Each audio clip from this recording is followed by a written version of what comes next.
L'exposition Aldila est conçue comme une immersion dans l'univers funéraire antique. Ici, la reconstitution de la fameuse tombe 90, découverte il y a une cinquantaine d'années dans la nécropole étrusque de Casabianda.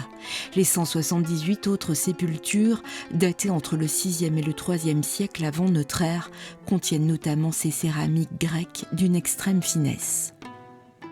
On y retrouve des éléments des productions de la même époque attique, des éléments puniques également, et des éléments de production indigènes comme des céramiques non tournées. Ce sont des inter-influences permanentes. Plus loin, cette salle est réservée au symposium, un rituel de consommation du vin dont on retrouve une abondante céramique dans les sépultures étrusques.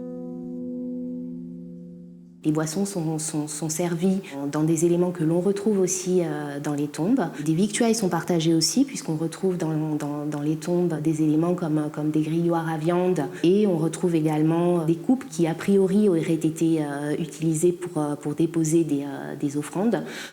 L'enjeu majeur de l'exposition Aldila est aussi de répondre à l'attente du public en présentant les objets découverts en 2018 dans la tombe de la Madione. Ces objets nous permettent d'évoquer principalement les attributs féminins d'accompagnement du corps dans sa dernière demeure, notamment les bijoux. Voilà, nous avons pu présenter les éléments, les bijoux, les boucles d'oreilles découvertes à la Madione, qui sont complétés pour des mises en parallèle par les bijoux de la nécropole de Casabianda, que nous présentons aussi pour la première fois.